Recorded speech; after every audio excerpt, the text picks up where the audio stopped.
Hello everyone, my name is Fernando Montalvo and today I'll be presenting my research on Daniel Mollins, one of the most innovative indie game designers in the industry. Mollins is best known for creating Pony Island, The Hex, and the award-winning game Inscription.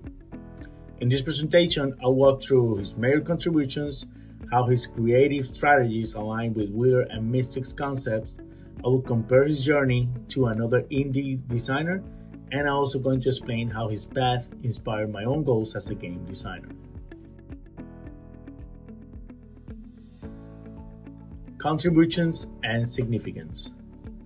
Daniel Mollins has earned his reputation by pushing the boundaries of what games can be. Instead of following traditional gameplay structures, he blends narrative, mechanics, and aesthetics in ways that constantly surprise players. His breakout title, Pony Island, was an experimental metagame that used the user interface itself as part of the storytelling. This immediately set him apart as a designer who wasn't afraid to break conventions. His second major release, The Hex, expanded this creativity by shifting between multiple genres inside a single narrative, from platformers to shooters to RPG elements, and it showcases his ability to integrate mechanical experimentation into a cohesive story. But Mollins' most impactful work came with Inscription in 2021. The game combined deck building mechanics, escape room puzzles, psychological horror, and IRG elements into one seamless experience. It became a global hit, winning numerous of awards and influencing a new wave of trend-bending indie games. Mollins' contributions is significant because he has proven that small, experimental games can still reach massive audience and reshape the industry.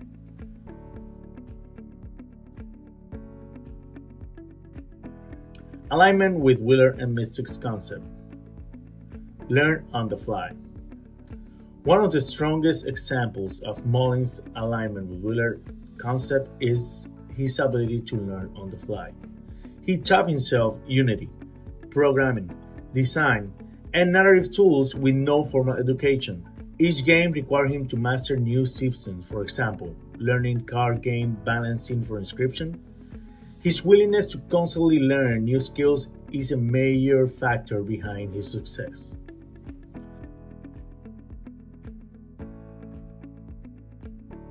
Cultivate curiosity. Curiosity is the heart of Mollins' work.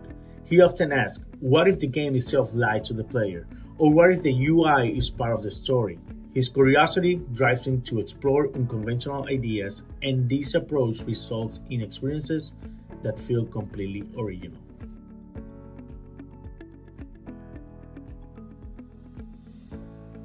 Over managing risks.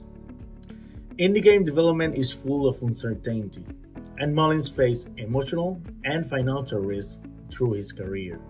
Many publishers initially doubted Inscription because it broke so many rules, but instead of playing it safe, he trusted the idea and pushed it forward. His journey shows that taking calculated risks and accepting emotional pitfalls is sometimes necessary to create something groundbreaking.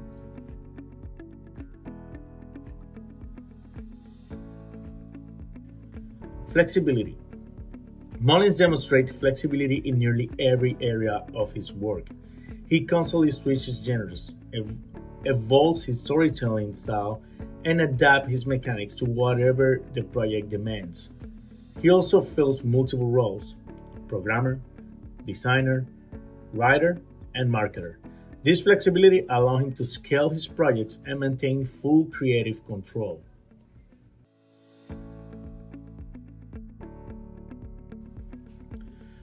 When comparing Mollins' career to another indie designer, I choose Lucas Pope, the creator of Papers, Please, and Return of the Obra Dinn.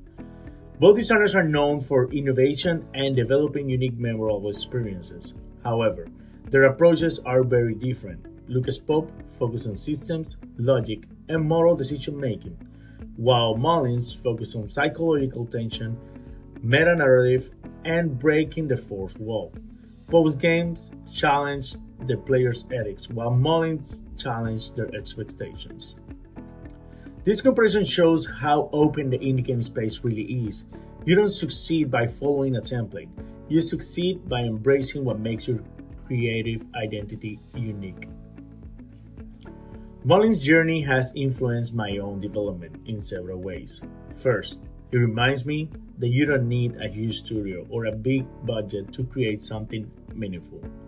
Creativity, curiosity, and experimentation can be just as powerful. As someone who's working on my own project, his story reinforces the importance of building skills as you go and taking risks instead of just waiting for everything to be perfect.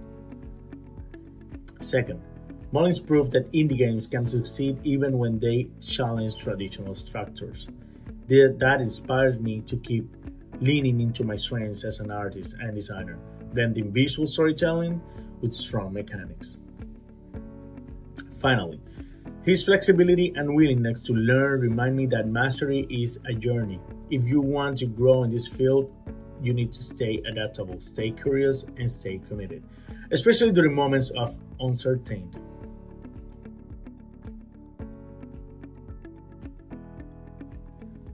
In conclusion, Daniel Mollins is a powerful example of how innovation, curiosity, and risk taking can redefine what's possible in indie game design. His contributions have pushed the industry forward, and his journey aligns closely with the strategies outlined by Willard and Mystic. Most importantly, his path provides a values lesson that I can apply to my own goals as a game designer and creative professional. Thank you for watching.